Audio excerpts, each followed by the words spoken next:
مولانا فضل الرحمان صاحب نے آج کل عمران خان کی بڑی تائید شروع کر دی ہے اور پی ٹی آئی کے حق میں بڑا بول رہے ہیں. تو علی امین گنڈا پور کا تو اس میں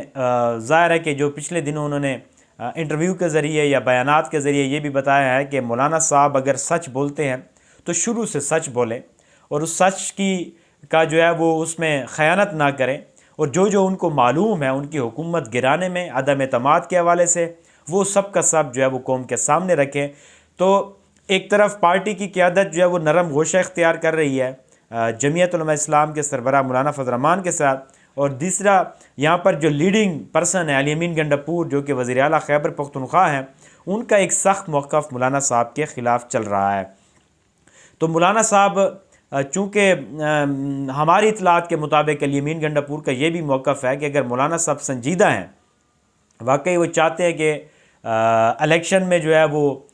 ان کا مینڈیٹ چوری کیا گیا ہے یا پاکستان تحریک انصاف کے ساتھ زیادتی ہوئی ہے، تو اس چیز پر وہ کھل کے سامنے آئیں. اور ایسا نہیں ہو سکتا کہ آپ اپنے ذاتی مفاد کے لیے، ذاتی مقاصد کے لیے کچھ ٹائم تک ہمارے ساتھ رہیں، ہمارے موقف کی تائید کریں اور اس کے بعد پھر آپ جو ہے وہ دوبارہ ہمارے خلاف بولنے لگ جائیں. تو اس چیز سے بڑا محتاط ہیں. اور اس مولانا فضل الرحمان کی جو اسٹریٹجی ہے، سیاست جو ان کی چل رہی ہے، اس پر پاکستان تحریک انصاف جو ہے وہ منتشر ہے، مختلف آراء وہ ان کے حلقوں میں جو ہے وہ پائی جاتی ہے. ہماری اطلاعات کے مطابق مولانا صاحب کی یہ کوشش ہے کہ جتنی اسٹرینتھ سوشل میڈیا پر پاکستان تحریک انصاف کی ہے اس کو کیش کیا جائے. اور مولانا فضل الرحمان صاحب یہ سوچ رہے ہیں، جمعیت علماء اسلام یہ سوچ رہی ہے کہ یہ جو یوتھ جو ایک کلٹ بنا ہوا ہے پاکستان تحریک انصاف کا سوشل میڈیا کے حوالے سے، وہ ان کے ایک طرف تائید میں آ جائیں اور ان کے پاس اسٹریٹ پاور ہے، تو یہ دونوں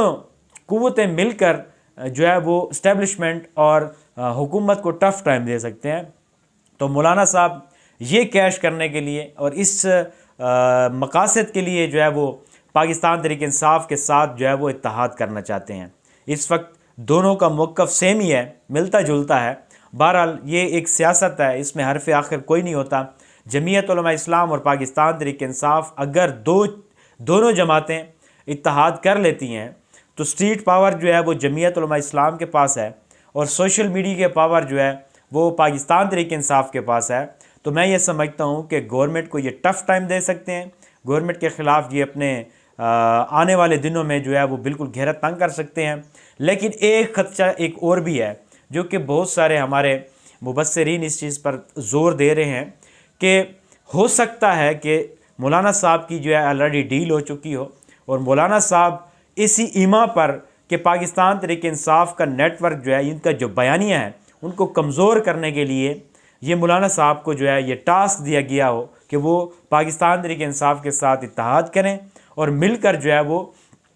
ان کے ساتھ آگے اپنی جو سیاست ہے وہ جاری رکھیں. ہو سکتا ہے کہ مولانا صاحب جو ہے اس میں مولانا صاحب کو پھر ایک مرتبہ قربانی کا بکرا بنایا جائے اور ان کی سیاست جو ہے ان کا استعمال کر کے پاکستان تحریک انصاف کے خلاف دوبارہ وکٹمائزیشن کی جائے.